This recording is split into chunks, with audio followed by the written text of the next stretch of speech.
Hello everyone and welcome back to Persona 5 Strikers and to the review. Let me check if I'm recording. Yes, I am. So, this one I'll try to do maybe a little less editing than the previous one due to the time this will air, probably closer to holidays in December and the amount of work I have now. So yeah, I don't know if it'll be the same or a little less, but it's quite a hectic time, so I'll try, and if I won't be able to, we'll just go with a little less. So, sorry in advance and thank you. And yeah, let's get going. So, as usual, let me take my notes and important things, so I don't do a mistake or maybe forget something. So first things first, important points. As with all my reviews, this one has a few important points I would like to say before I begin. First one is that the review is subjective, this is my opinion, and others' opinion may vary, so yeah. The second one, game is bought with my own money, which means no one is paying for this review and no one influences what I say. Third, the review is spoiler-free. I will talk about the story, but only in a very general manner, without talking about anything specific that's happening during a playthrough. Whoa. Didn't know it'd do that. It does that. So, the video will be divided into sections, all in the timeline below and in the description of this video, so if you're interested in only certain parts, feel free to pick and choose. So let's begin with a general overview, and I will load a done save after defeating the final boss, so I can show a couple of things. So, let's begin. With an absurdly high success of the vanilla Persona 5 game, which actually brought Atlus back from a brink of, bankruptcy if I remember correctly. They weren't doing that good. So I think no one is surprised that a bunch of spin-offs to their most successful title was announced, to ride on the hype train. So basically we got Dancing in Starlight, Persona 5 Strikers, Persona 5 Tactica, and Persona 5 Phantom X, as well as a manga and anime series. So here we are with Persona 5 Strikers, and the Strikers is to Persona 5 what the Raido series were to Shin Megami Tensei in the PS2 days, which is an action-oriented spin-off featuring the beloved demons and demons and characters and the established lore of the world. Well, in Raido wasn't so much characters as they were original, but the demons were the same. And the lore was correct. So this one, the Strikers, has the benefit of, nowadays new technology and some quality of life features that were absent in the olden days. And I do have to say I was surprised when this first came out and I saw it. I thought that basically the Raido games, the two games in the series, were the first and the only venture in the action field that Atlus tried to steer into. They were good games. They were quite fun games at that, with lots of bizarre and wacky stuff happening in them. So yeah. But the same goes for Strikers. It's a very good game. Although it's a bit on the easier side, it's still a lot of fun to be had, and maybe a better fit for people that are bored with the turn-based way of things. Thankfully, the layer of polish is maintained from the vanilla Persona 5, and we can experience some very, very nice animations and movement, which we got used to in the vanilla 5. So, yeah. Now let's talk a bit about the story. So, the story takes place after the incidents of the vanilla Persona 5. We get back to, with the whole squad for a little holiday R&R together. But, obviously, that's when bad things happen. And the Phantom Thieves have to yet again save Japan and, the whole world from the big bads of today. So, yeah, actually the themes being tackled in the recent Persona games, that being 4 and 5, are less on the supernatural side of things like it was in the second one, for example, and more of a actually real-world problems. They are supernatural elements in in the newer games, but we have real-world problems as well. Sociopaths, traumas, people suffering, very, very on-time things. So yeah, and personal problems. Don't forget about those. So yeah. Like I was saying, we have to save everyone again. But this time, the game takes place not in one city. No, sir. It takes you through a couple of cities. And due to, of course, pure coincidence, they happen to be some nice Japan tourist locations, so I'm not sure if Atlas hasn't been working on this with Japan's Bureau of Tourism or something, but I think that's a possibility. But it's pretty nice, it's pretty interesting theme. And yeah, well, the fans of the original entry could feel at home here, I believe, with familiar motives, like I said, those troubles and real-world things, and our familiar cast of characters that you can see here. We get to explore a bit more into the feelings of our cast and how they matured after the story of Persona 5, which is, at least for me, a very welcome addition to the game. I like the way they did this, and everyone seems to have learned from their past experiences and had the time to mold them into their current present selves and treat those as a building experience. So I think it's very good indeed, it's a very good thing. So let's actually dive into the gameplay. Let's pick... I don't know, let's pick Agile.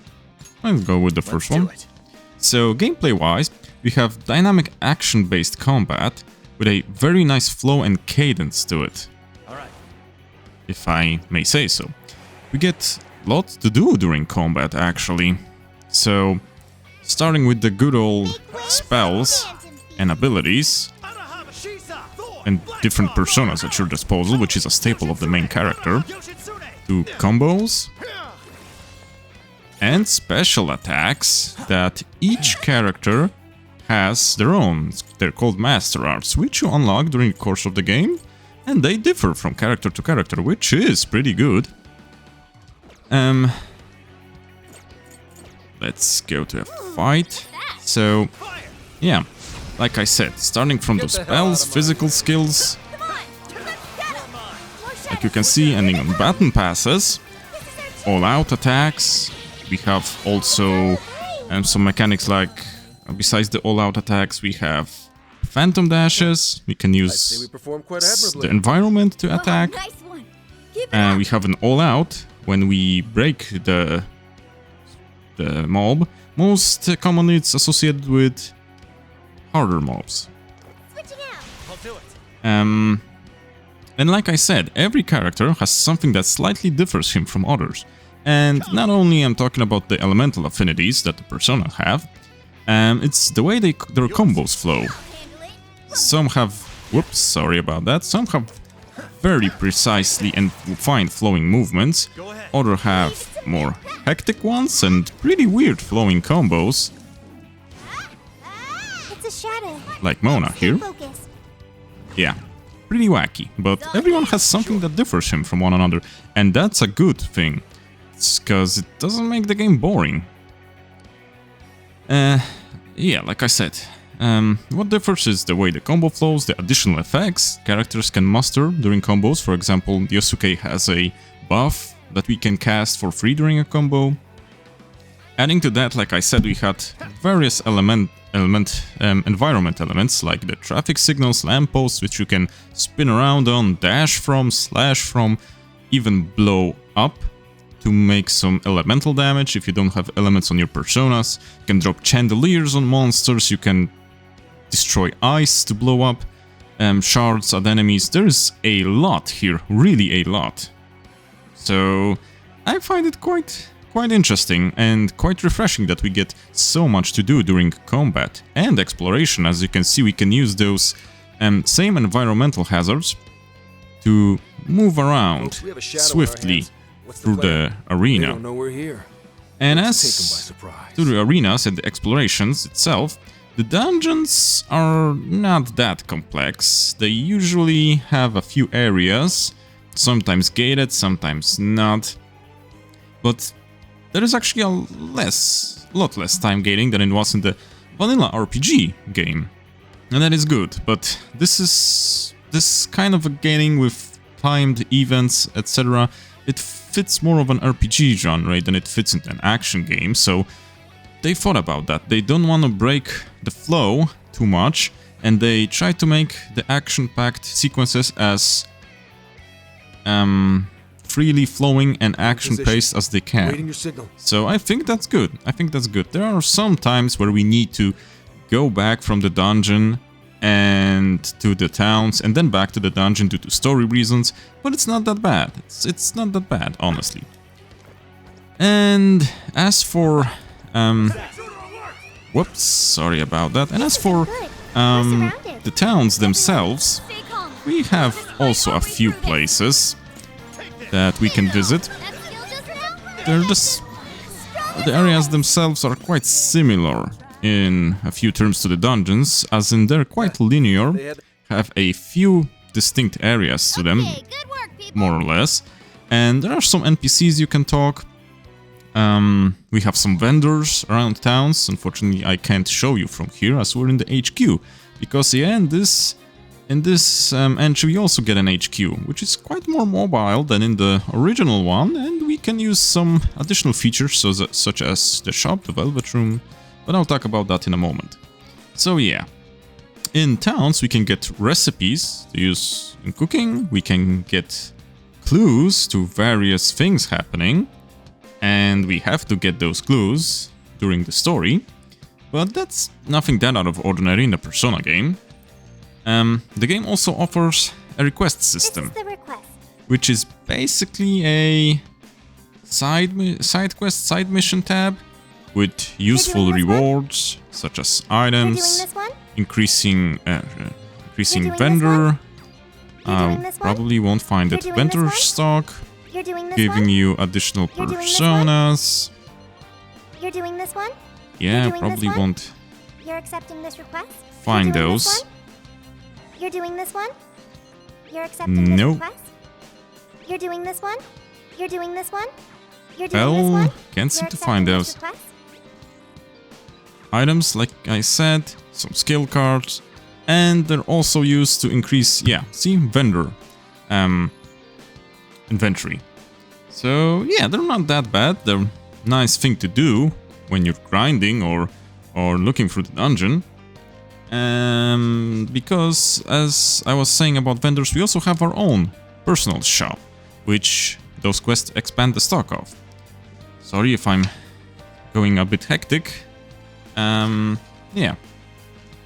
Anyways, what else? There's also, as you can see here on the screen, the Velvet Room, which makes a comeback, because that's also a staple of the Persona series. But this time, you don't have that much of a free degree of choosing when to fuse. Normally you would just pick what persona is in your current Persona stock and fuse 2, 3 different ones to get a certain outcome, based on their signs. But here we have predetermined fusions. Luckily enough, you have more than one option per persona to fuse and to use different stock of personas to get. So you do get a degree of choosing what you can fuse, but it's less than ideal. I like the original idea with the 3 fusions in the RPG game. So yeah.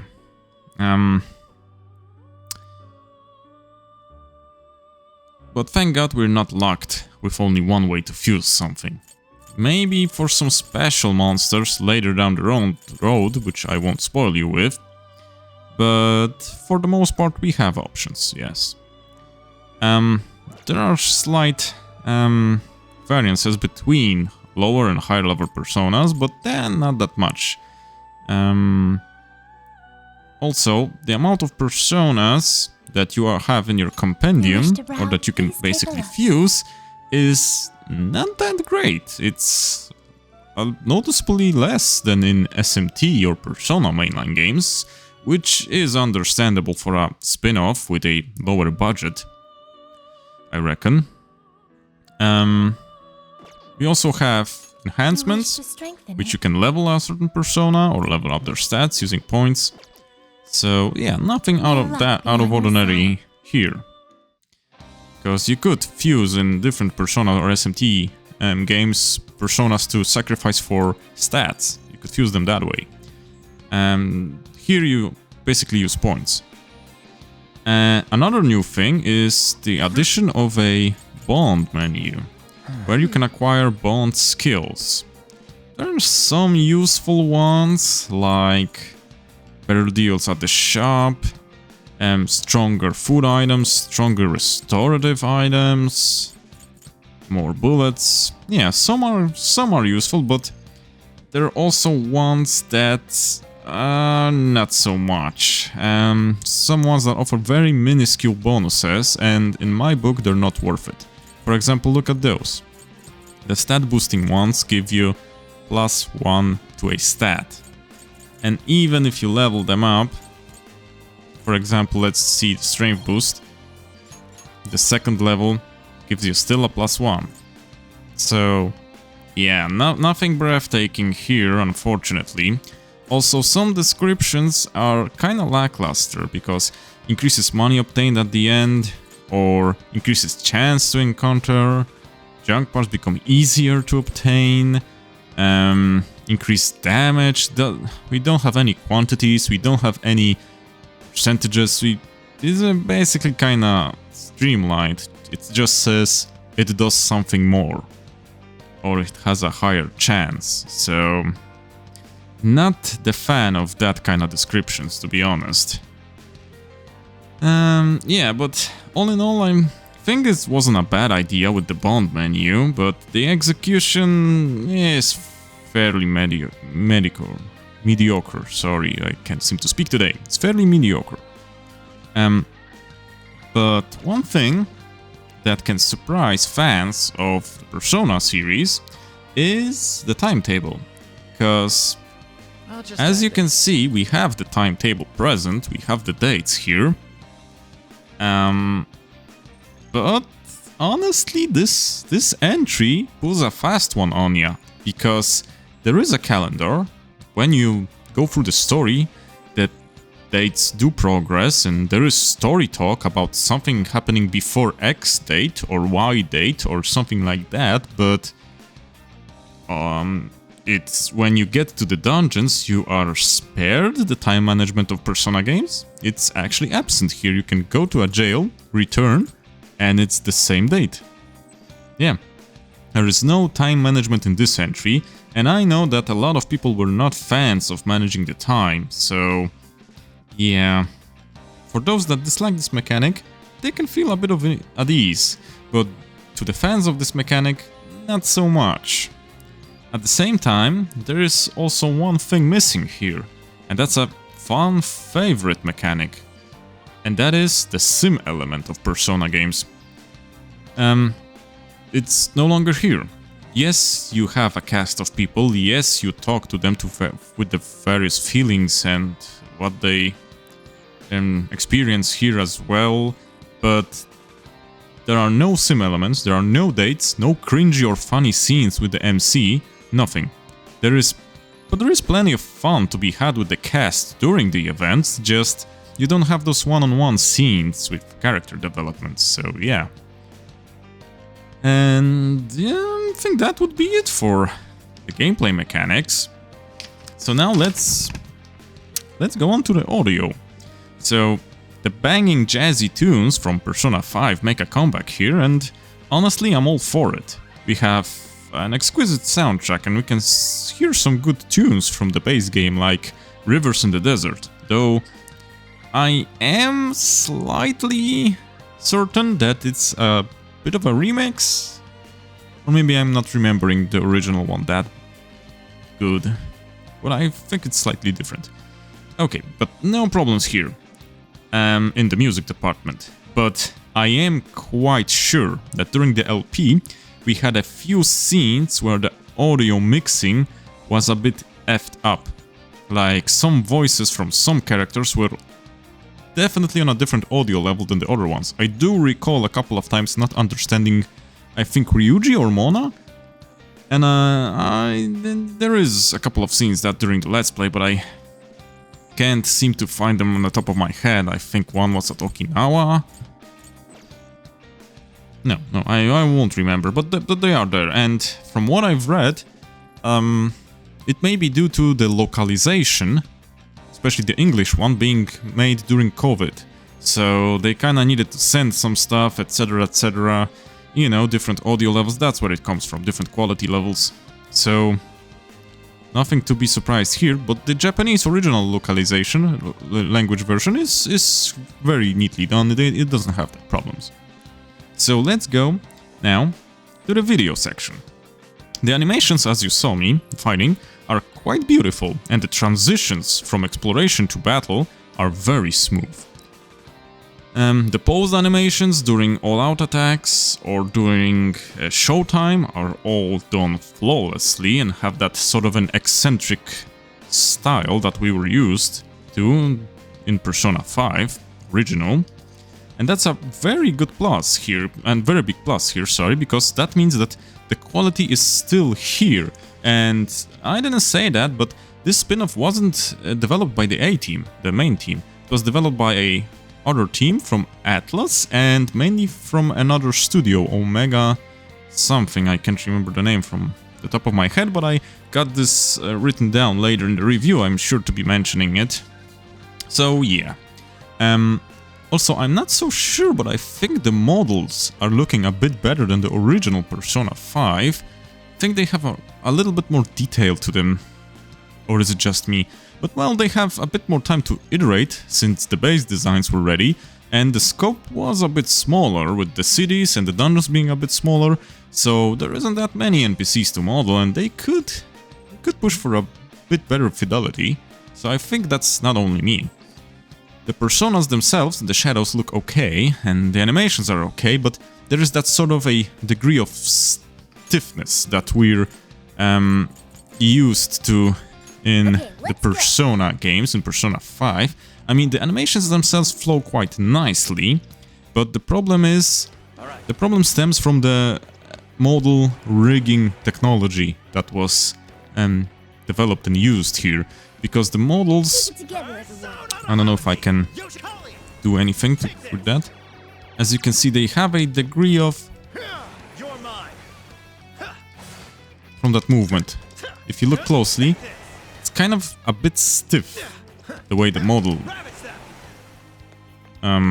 moves its appendages, but that is okay, that's the style and that's the rigging that makes it do that. It is less noticeable than in the turn-based game, since you're in full action-packed scenes, so that's not bad, and it is a bit more fluid, I think.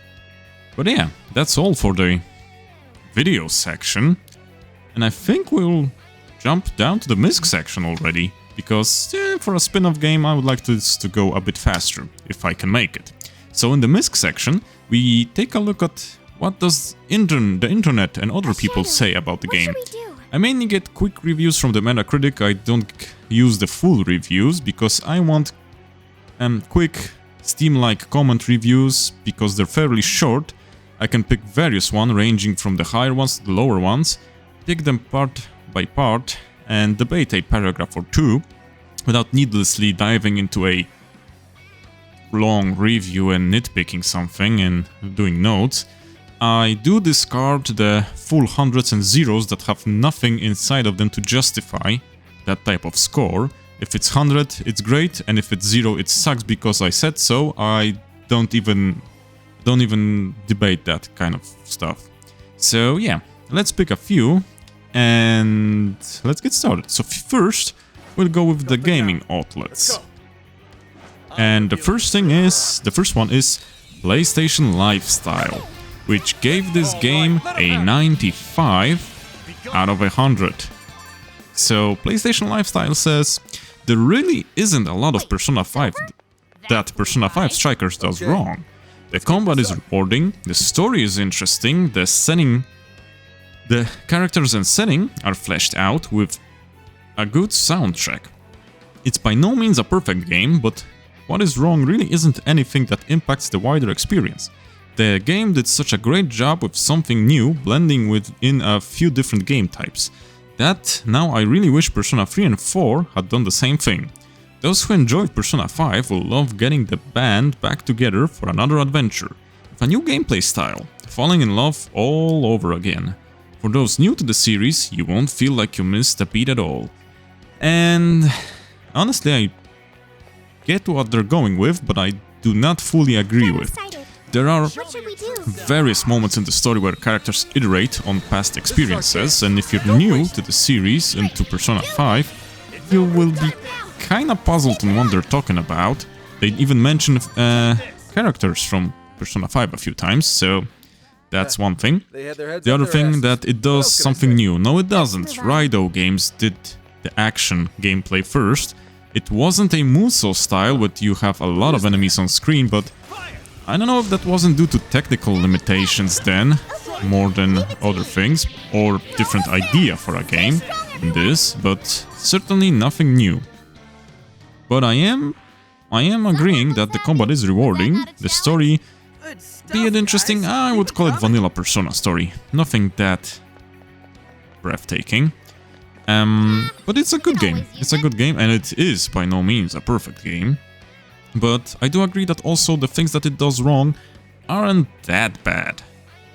And they don't stand out that much. So yeah.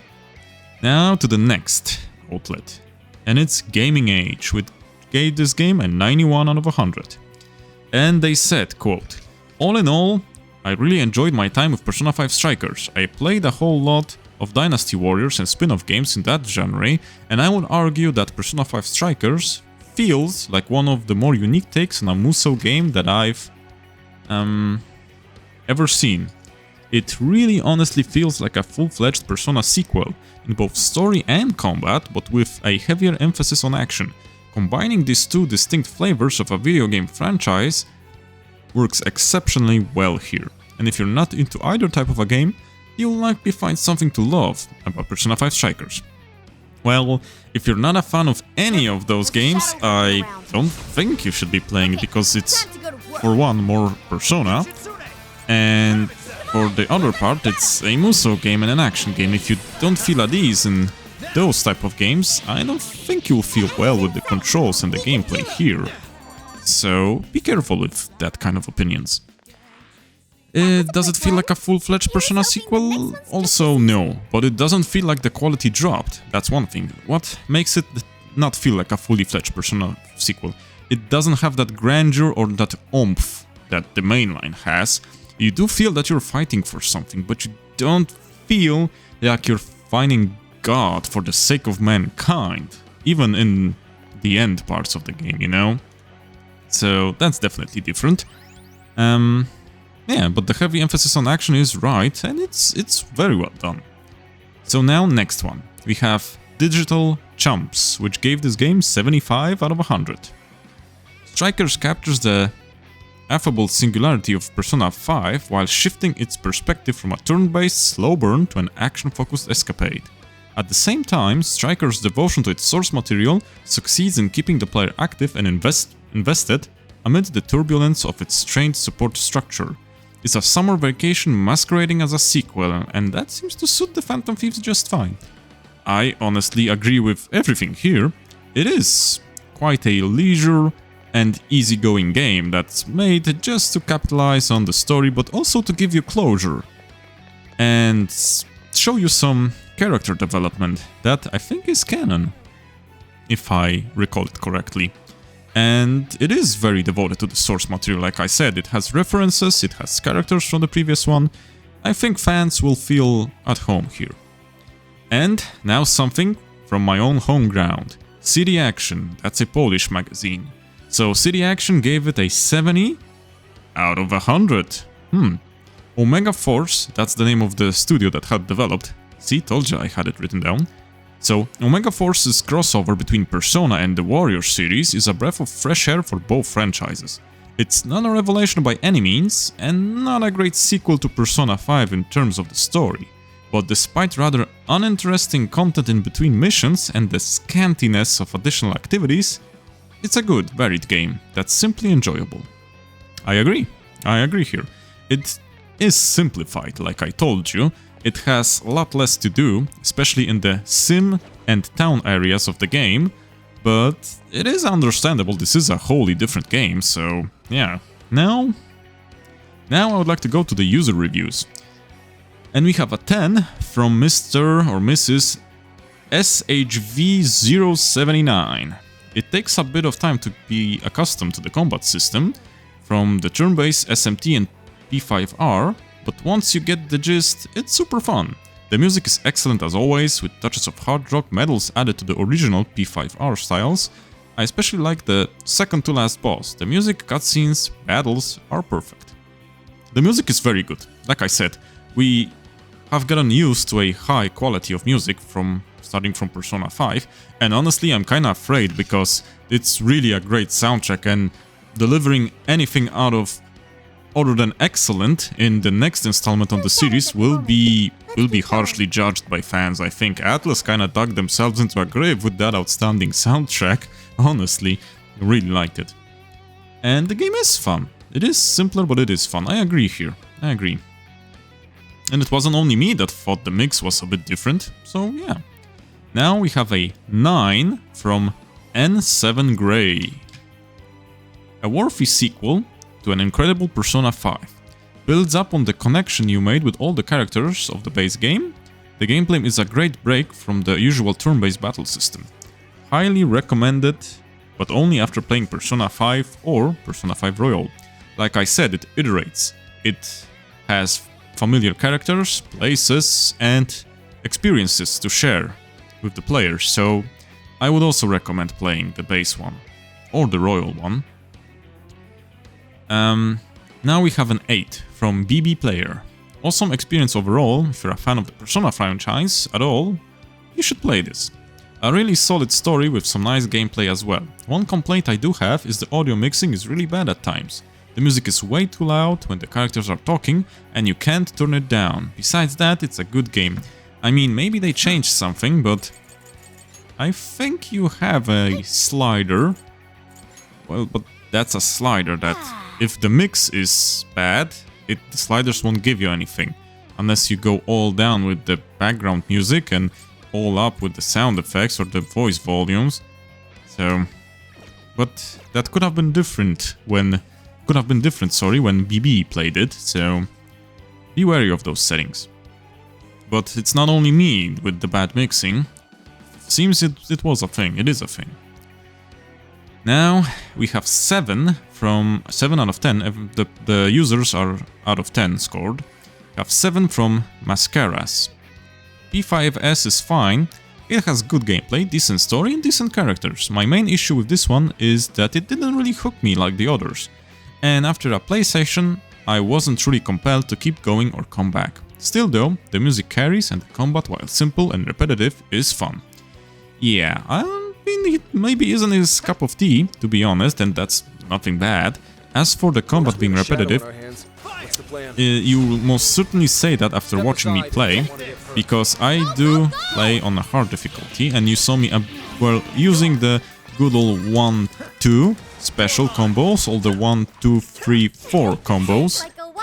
Oops, 1-2-3-4 combos, because mainly those combos with different personas, not with Yoshitsune, are combos that give you either physical or magical attacks, and I tend to overuse those because they destroy a harder mob's shield and prompt you for an all-out or showtime. So, yeah, certainly it may be in the eyes of a watcher repetitive, and I do agree. But it is fun when you play it. So now, next one. 7 from Totaled Tomato 47. Persona 5 Strikers is a game I have a lot of hours in due to the fact I trophy hunted the game. The game has its flaws, like not having an amazing story and not good enough character development for some of the characters. The gameplay has to be some of the best mix between hack and slash with the Atlus twist I've seen in a long time. In conclusion, the game is an amazing game. I would have paid for it I've paid for it, never went free on PS. I guess he says that he would have paid for it even if it wasn't available for free when he got it. That's what I get from that sentence. Slightly weirdly No enemies worded, nearby. but yeah, Let's go I on mean, valid. So now I would like to go to my review of the game. I think Persona 5 Strikers is a good game. It definitely keeps up with the quality we got used to in Persona 5 Vanilla and Royal. And even though there are a few bits and bobs that are noticeable, like the audio mixing that I've spoke about, they are kinda on the minuscule side, especially since when you get to know that it was developed during the COVID time for the localizations, so the Japanese version should not have any of those problems, and different localizations may have different problems. Or none as well. As for the game itself, I think the biggest target for this game are the people who played and liked the original game or the Royal version, honestly. This game does touch up on events that happened, on characters, on what they experienced and what they learned from those moments. So there is a degree of familiarity fans will have with the characters and events here, and they will most likely be happy with the development the characters went through, and that they acknowledge that.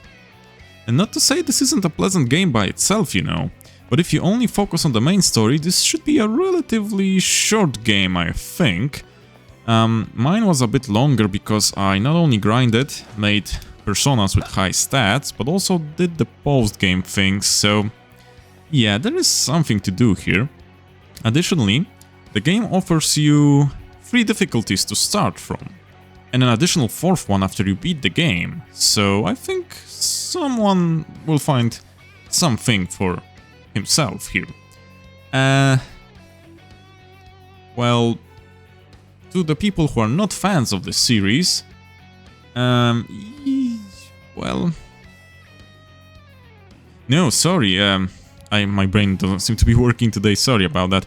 Well, for the fans of the series, of the Persona mainline games, you kinda need to get used to the Muso action style combat, which may be a bit hard for some people that don't like this style of combat and prefer the strategical turn-based thinking that they are used to in the RPG style games.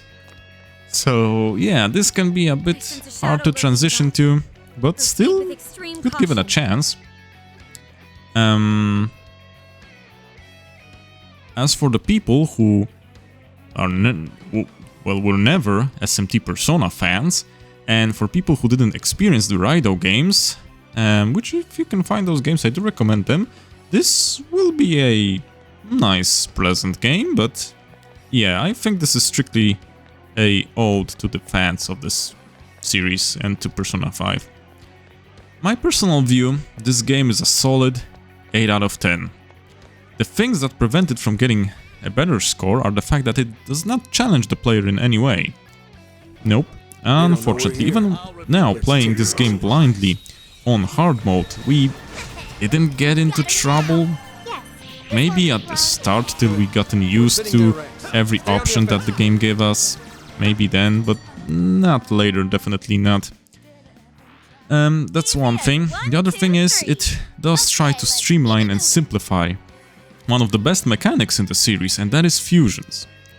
And while the game iterates on a known concept, while changing a bit of the nomenclature, for example, we don't have castles, but we have jails, which are basically similar, but there's a slight difference story-wise, and I won't spoil that.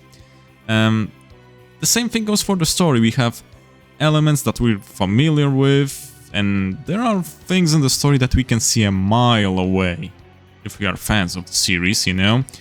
Like who schemes with who wanted to use the party but ended up being swayed by the party, etc, etc. You know, it's not maybe a big con, but the reuse of the original concept which made the base game successful, and I can understand that. And it was used in a correct way. We didn't have any degrading of quality, and I think that's okay, but the little that this game does different is either too little to be noticeable, like with the bonds, or too subtle and sometimes misses the mark, you know? So I cannot, with a straight conscience, give it a higher mark. But I do welcome future dives into a Raido-esque system because I very much like that iteration of Persona. And I am a fan of the characters and the games, so seeing the gang, you know, experienced hardships and trying to educate other people who maybe are in a similar situation life-wise than they are, and, you know, gathering up from their past experiences some positive things was a nice thing to witness, and I think it was well written. It really was, but it certainly is for the fan of the series or people who played it. So yeah, for another dive into this more action-paced genre, I would welcome more defined and original story, and maybe more mechanically complex game, and definitely with a more challenging vibe, especially maybe a super boss here and there, etc., because we didn't have that here. Not precisely. So yeah, and that would be all. You know, thank you for listening, for your time. I hope you see you guys in future LPs, and for an ending statement I would look to use one of my favorite quotes from a good old master, and that is, eat well, sleep well, and play well. Thank you everyone, thank you for listening, and cześć!